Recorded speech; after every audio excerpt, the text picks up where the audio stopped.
A developing story on 12 News at 6. Years after Harvey flooded the Cypress Glen Nursing and Rehab facility in Port Arthur, the facility is seeing new life. It's been transformed into a homeless shelter. But now they're fighting to keep their doors open after the city shut them down. The facility's owner tells us he teamed up with Pastor Keith Richard to provide a home and jobs for people who might need a second chance. But the city and the Port Arthur Fire Marshal closed it down this month, citing a lack of permits and also fire code violations. 12 News reporter Kayla Shote explains how we got to this point. Jordan, the owner of Cypress Glen Nursing and Rehabilitation Facility, Dr. Stan Packard, has been restoring the building since 2020. Now his goal to help others is being threatened. Weeks ago, these people were already homeless, and a big flood came through and made them homeless again. And they were sleeping in the mud.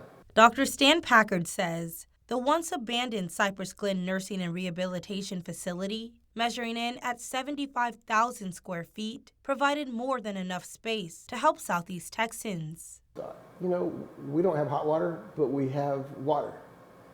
We don't have beds, but we could get cots from the Army, and we did. And we gave them a little place to stay until they can get their feet under the ground. Dr. Packard welcomed in people ahead of schedule amid bad weather this summer. He says he thought his occupancy paperwork would be grandfathered in. Okay, we have an occupancy permit that we can't use for a nursing home, but it did allow people to sleep here. The people living there were also working at the facility, like David Hurd. I cooked breakfast, and I made lunch, and I cooked dinner for them every day. That was one of many roles he served. I was helping the people to, if they needed to go anywhere, I would bring them to the Social Security place.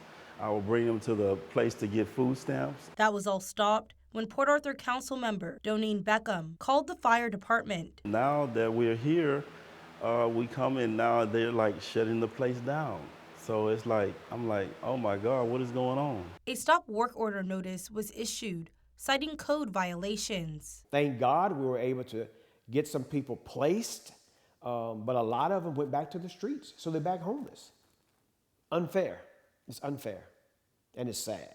Councilmember Beckham responded to 12 News, writing in part, the owner and manager of the building did not seek the proper permitting, certificates of occupancy, zoning changes if necessary.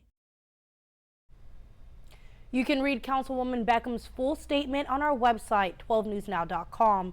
Dr. Packard says he looks forward to obtaining the right permits to open back up. In studio, Kayla Shote, 12 News. All right, Kayla, thank you.